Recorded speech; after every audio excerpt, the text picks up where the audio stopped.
এর উদ্যোগে আয়োজিত আজকের এই আমাদের বইয়ের মোড়ক উন্মোচনে আমি প্রথমেই আমাদের প্রধান অতিথি আপনাদের সকলের শ্রদ্ধেয় বাংলাদেশের রাজনীতিতে একজন কিংবদন্তি পুরুষ আমার পিতৃতুল্য বিএনপি সম্মানিত মহাসচিব জনাব মির্জা ফখরুল ইসলাম আলমগীর চাচাকে ধন্যবাদ জানাতে চাই। উনি অনেক ব্যস্ত, এত ব্যস্ততার মাঝেও যে উনি আজকে এসেছেন অসুস্থ অবস্থায়, ওনাকে আমাদের সকলের পক্ষ থেকে আমি ধন্যবাদ জানাই।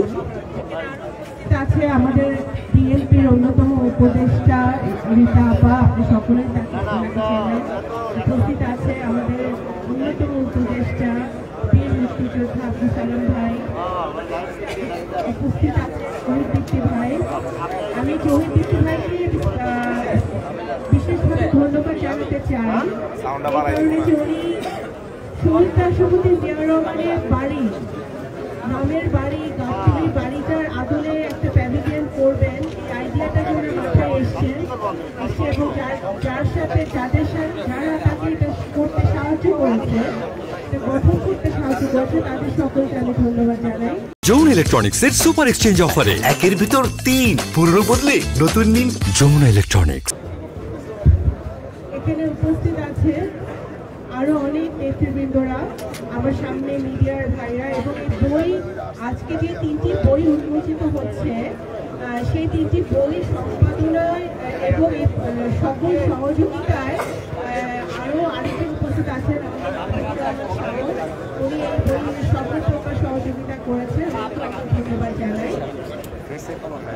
আমি শুধু একটি কথা বলতে চাই যে দেখুন, নতুন প্রজন্ম গত 15 বছর শহীদ রাষ্ট্রপতি জিয়া রহমান দেশনেত্রী বেগম খালেদা জিয়ার সম্পর্কে, তাদের জীবন সম্পর্কে, তাদের রাজনীতি সম্পর্কে, তাদের দর্শন সম্পর্কে কিন্তু তাদেরকে ইতিহাসকে এমনভাবে বিকৃত করা হয়েছিল যে অনেকেই স্পষ্ট ধারণা তাদের মাঝে নাই।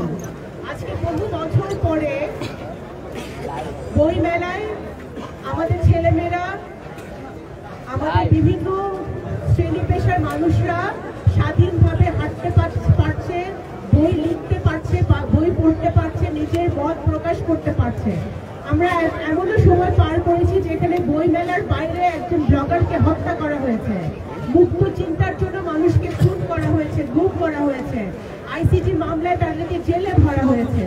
আমরা সেই যুগ পার করে এসেছি। আমরা এমন একটি বাংলাদেশ দেখতে চাই যেখানে আমরা স্বাধীনভাবে আমাদের ছেলেমেয়েরা লিখতে পারবে, বলতে পারবে, তাদের মনে ভাব প্রকাশ করতে পারবে, দল মত নির্বিশেষে, সে যে দলেরই হোক, যে মতেরই হোক।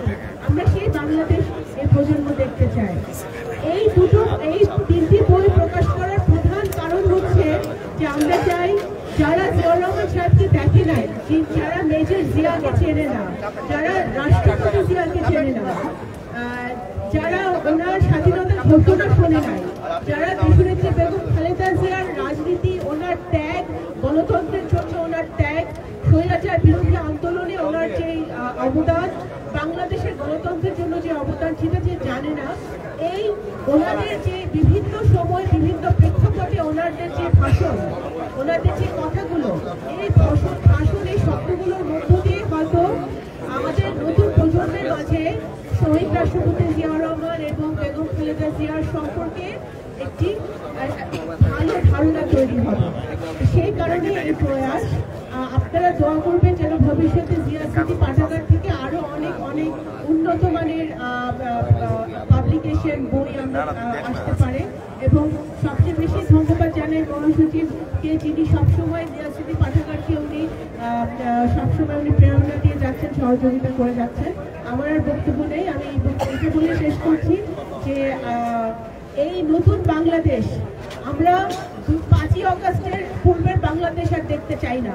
আমরা এমন বাংলাদেশ দেখতে চাই যে বাংলাদেশে মত প্রকাশের স্বাধীনতা থাকবে, কথা বলার স্বাধীনতা থাকবে, আমাদের কলমের জোর থাকবে সবচেয়ে বেশি। ধন্যবাদ। ধন্যবাদ আমাদের প্রিয় শ্যামী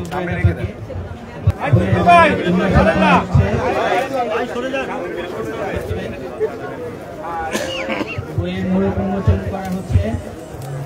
যে বইটি ইতিমধ্যে দেখতে পাচ্ছি আব্দুল সালাম ভাইয়ের হাতে জিয়াউর রহমানের নির্বাচিত ভাষণ, শ্যামা উভয় দপ্তরের মহাসচিব স্যার যে বইটি ফেলেছেন, তিনিও জিয়াউর রহমানের নির্বাচিত ভাষণ। আমরা মোড়ক উন্মোচনকে স্বাগত জানাই। পুস্তক মানুষের জ্ঞান বৃদ্ধি করে, জ্ঞানের সংগ্রহশালা হচ্ছে বই। আমরা আজকে এই 3টি বই প্রকাশ করার জন্য প্রকাশক তৈরি ব্যক্তি ভাইকে এটি প্রকাশনের পক্ষ থেকে ধন্যবাদ এবং শ্যামা উভয় দাপার জন্য আমরা সবাই করতালি দিই। এখন